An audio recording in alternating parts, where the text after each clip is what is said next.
everyone, my name is Amanda Nobis. I'm the Director of Evangelization at Nativity, and I wanted to welcome you to this new program that we're doing that I'm calling Testimony Tuesdays, in which a new Nativity parishioner will tell you the story of how they came to know Jesus Christ and who He is in their lives. So I wanted to take the immense honor to go first, which is terrifying, but here's my story.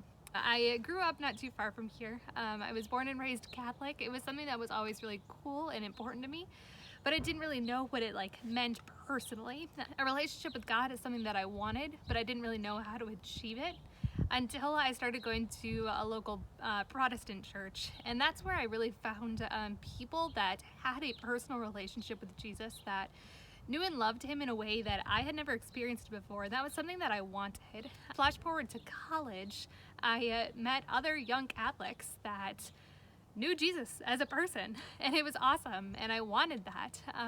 And it was great because those upperclassmen really took me under their wing.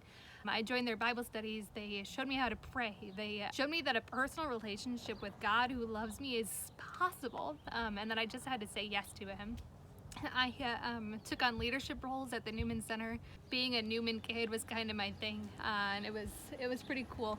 But even in all of that, I found that I didn't want to change my life. Conversion was something that I didn't think that I needed, because I was always a good enough kid. I didn't kill anybody. I wasn't partying and hooking up with people all the time like a bunch of other college students. So I didn't think that there was sin in my life that I needed to root out. But that wasn't true, because I was still distant from God in my own ways. I was prideful, I would gossip, I did struggle with chastity, all sorts of things that were keeping me from my relationship with God.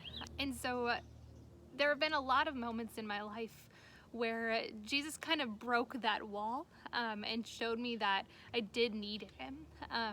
And so I just wanted to share one of those moments with you.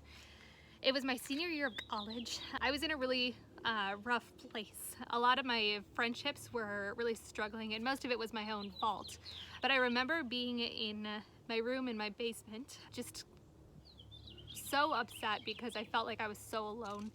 And I felt like I was probably the worst person, the worst sinner in the world. And I cried out for help to God because I didn't know what else to do.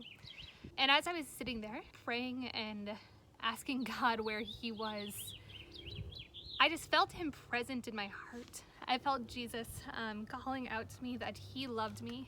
And it was interesting because I didn't love myself a whole lot at that moment, but I just felt Jesus come into my presence and say that He loved me, that He didn't want me to suffer like this because He took that suffering on the cross. With every step He took in His passion, He felt for Himself all those negative judgments that I was feeling towards myself, all my broken relationships, all these things that were keeping me far from Him. He took with Him on the cross so that I didn't have to suffer that. And all He asked is that I say yes to Him so that He could free me from those things that were binding me, that were keeping me from Him.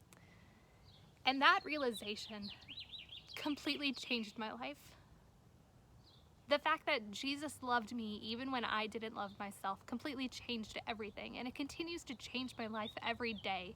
To remember that I was made for a relationship with God, but that relationship is constantly broken because of my sin.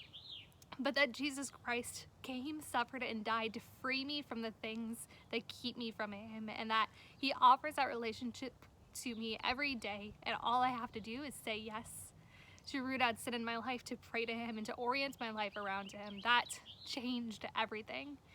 And so now, even in the midst of the suffering in my life, I can still turn to Jesus, and He frees me from the things that bind me. And so now I have an unspeakable peace, an unspeakable joy that can only be explained by my relationship with Jesus. And He wants the same thing for you. So I'm excited to showcase these testimonies, to continue to show you what a powerful thing our relationship with Jesus is in our lives. And I look forward to hearing your stories.